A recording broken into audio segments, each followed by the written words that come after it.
ചിലരുടെയൊക്കെ സംശയമാണ് ഇങ്ങനെ വെച്ച് കഴിഞ്ഞാൽ അടിയിൽ പിടിക്കും ചട്ടിയുടെന്ന്. എവിടെ പിടിച്ചിട്ടുണ്ടോ? ഒന്ന് നോക്കിക്കേ. ഒന്നിനൊന്ന് പയറ് മുട്ടത്തുമില്ല.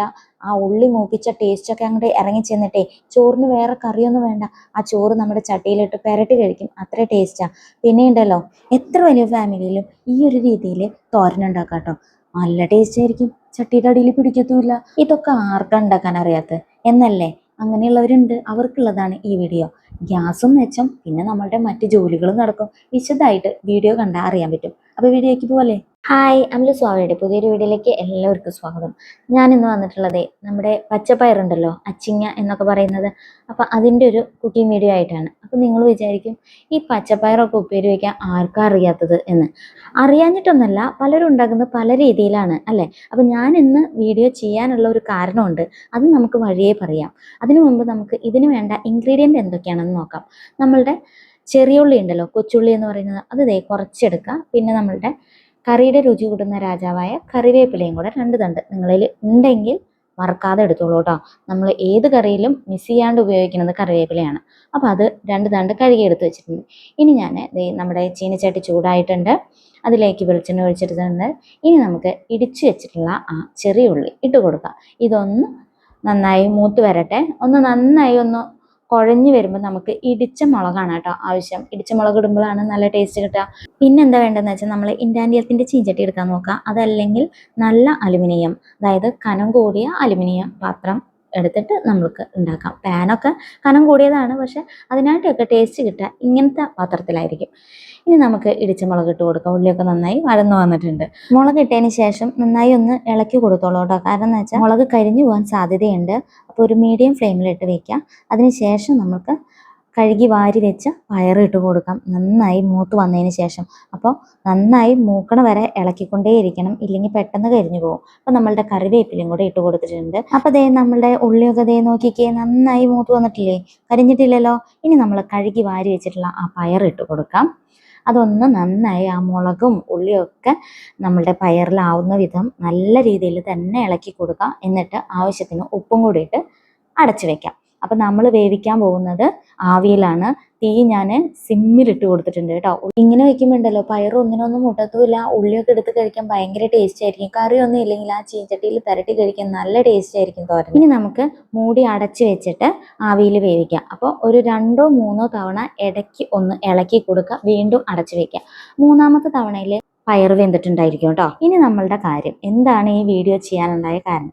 ഞാൻ കുറച്ച് നാൾ മുമ്പ് ചിറ്റൂരായിരുന്നു, പാലക്കാട് ചിറ്റൂർ എന്ന് പറഞ്ഞാൽ തന്നെ ഗ്രാമമാണ്. അപ്പോൾ അവിടെ എല്ലാവരും പയറ്, അതേപോലെ കൊത്തമര, ബീട്രൂട്ട്, ക്യാരറ്റ്, അമരപ്പയർ, അങ്ങനെ സകല പച്ചക്കറികളും ഉപ്പേരി ഇതുപോലെ തോരൻ വയ്ക്കുമ്പോൾ വെള്ളം ഒഴിച്ച് വേവിച്ചതിന് ശേഷമാണ് അവർ കടുക് കാച്ചുന്നത്.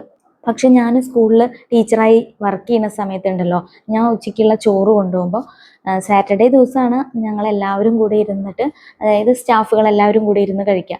അപ്പോൾ അങ്ങനെ കഴിക്കുമ്പോൾ ഉണ്ടല്ലോ, എൻ്റെ ഉപ്പേരി ഏത് വെച്ചാലും അവർക്ക് ഭയങ്കര ഇഷ്ടമാണ് കേട്ടോ. കാരണം എന്ന് വെച്ചാൽ അത് കഴിക്കുമ്പോൾ എന്താ പറയുക, വെള്ളത്തിൻ്റെ ചൊയ്യോ ഒന്നും എടുക്കില്ല, നല്ല ഡ്രൈ ആയിരിക്കും, ഒറ്റയായിട്ട് കിടക്കും, ഒട്ടിപ്പിടിക്കത്തില്ല. പക്ഷെ നേരെ മറിച്ച് അവർ എല്ലാവരും കൊണ്ടുവരുന്നതും കഴിക്കുമ്പോൾ ഉണ്ടല്ലോ വെള്ളത്തിൻ്റെ ചൊയ എടുക്കും. കാരണം ക്യാരറ്റ് ആണെങ്കിലും ബീട്രൂട്ട് ആണെങ്കിലും ഇനി എന്ത് തന്നെയാണെങ്കിലും അത് വെള്ളം ഒഴിച്ചിട്ടാണല്ലോ വേവിക്കുന്നത്, അതിന് ശേഷമല്ലേ കടുക് വറക്കുന്നത്. അപ്പം എന്ന് വെച്ചാൽ ആ വെള്ളത്തിൻ്റെ ടേസ്റ്റാണ് ആദ്യം എടുക്കുന്നത്. അപ്പോൾ ഞാൻ ഉണ്ടാക്കുമ്പോൾ എന്ന് വെച്ചാൽ ഇങ്ങനെ നമ്മളുടെ വെള്ളത്തിൻ്റെ അംശങ്ങളെല്ലാം വറ്റി നമ്മൾ ഡ്രൈ ആയിട്ട് കൊണ്ടുവരികയാണ്. ഒന്നിനോടൊന്നും മുട്ടുന്നില്ല, അത്രയും ടേസ്റ്റും കിട്ടും. അപ്പോൾ ആ ഉള്ളിയുടെയും മുളകിൻ്റെയും ഒക്കെ ടേസ്റ്റ് നമ്മൾ ഉണ്ടാക്കുന്ന ആ പച്ചക്കറിയിൽ പറ്റി പുരണ്ടിരിക്കുകയാണ്. അപ്പോൾ അതുകൊണ്ട് തന്നെ നല്ല ടേസ്റ്റ് ആയിരിക്കും. ഞാൻ കൊത്തമര അടക്കം വെക്കുമ്പോൾ വെള്ളം ഒഴിക്കാതെ ഇതേപോലെ ആവിയിലാണ് വേവിക്കുന്നത്. അപ്പോൾ അവർ ചോദിക്കുന്ന ചോദ്യമാണ്, ഇത് അടിയിൽ പിടിക്കത്തില്ലേ, ചീനച്ചട്ടിയുടെ അടിയിൽ പിടിക്കത്തില്ലേ എന്ന് ചോദിക്കും. അപ്പോൾ ഇല്ല എന്ന് പറയുമ്പോൾ, ഞങ്ങളുടെ കുടുംബത്തിൽ ഏട്ടനും ഞാനും മോനും, നിങ്ങൾ ചെറിയ ഫാമിലി അല്ലേ, അതുകൊണ്ട് നിങ്ങൾക്ക് എത്ര വേണമെങ്കിലും ഉണ്ടാക്കുമ്പോൾ അടി പിടിക്കില്ല. പക്ഷെ ഞങ്ങളുടെ വീട്ടിലൊക്കെ നിറയെ ആൾക്കാരുണ്ട്, വലിയ ഫാമിലിയാണ്, അപ്പോൾ ഇങ്ങനെ ഉണ്ടാക്കാൻ പറ്റില്ല, ചട്ടിയിൽ പിടിക്കും എന്നൊക്കെയാണ്. പക്ഷെ ഞങ്ങൾ ഇപ്പോഴാണ് 3 പേരുണ്ടായത്. ഇതിന് മുമ്പത്തെ ഫാമിലി എന്ന് പറയുമ്പോൾ 5 പേരുണ്ട്.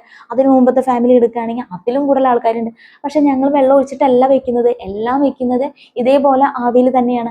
കേബേജ് ആണെങ്കിലും അങ്ങനെ മറ്റത് എന്താണെങ്കിലും. പക്ഷെ എന്താണെന്ന് വെച്ചാൽ നമ്മൾ എടുക്കുന്ന പാത്രം, അതാണ് ഞാൻ സ്റ്റാർട്ടിങ് തന്നെ പറഞ്ഞത്, നമ്മൾ എടുക്കുന്ന ചീനച്ചട്ടി ഇൻഡാലിയത്തിൻ്റെ ആവണം, അതല്ലെങ്കിൽ ഉരുളി അപ്പോൾ ഉരുളിയാകുമ്പോൾ കനം ഉണ്ടായിരിക്കും. അതും അല്ലെങ്കിൽ നമ്മൾ നല്ല അലുമിനിയം ഒക്കെ ഇപ്പോൾ വരുന്നുണ്ട്, കനം കൂടിയ അലുമിനിയം. അതൊക്കെ ആകുമ്പോൾ അടിയിൽ പിടിക്കത്തില്ല. എത്ര വലിയ ഫാമിലി ആണെങ്കിലും നമുക്ക് ഏത് തരം പച്ചക്കറി ആണെങ്കിലും ഇതേപോലെ ആവിയിൽ വേവിച്ചെടുക്കാം. നിങ്ങൾക്ക് എൻ്റെ ഉപ്പേരിയിൽ ചീനച്ചട്ടിയുടെ ഉള്ളിൽ കാണിച്ചു തരുന്നുണ്ട് അടിയിൽ പിടിച്ചിട്ടുണ്ടോ എന്ന്. അപ്പോൾ ഇതേപോലെ നമുക്ക് എത്ര വലിയ ഫാമിലിയിലും എത്ര ക്വാണ്ടിറ്റിയിലാണ് ഉണ്ടാക്കുന്നതെങ്കിലും നമ്മളുടെ ചട്ടിയിൽ പിടിക്കത്തില്ല.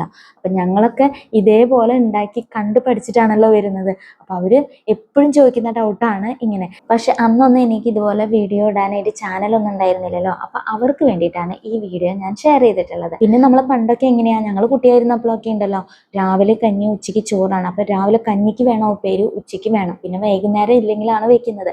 അപ്പോൾ ഇത്രയും അധികം ഉണ്ടാക്കുന്നതും ഇങ്ങനെ തന്നെയാണ്. അപ്പോഴും അടിയിലൊന്നും പിടിക്കത്തില്ല. കാരണം ഇതാണ്. അപ്പം നിങ്ങൾക്ക് കാര്യം പിടികിട്ടിയല്ലോ.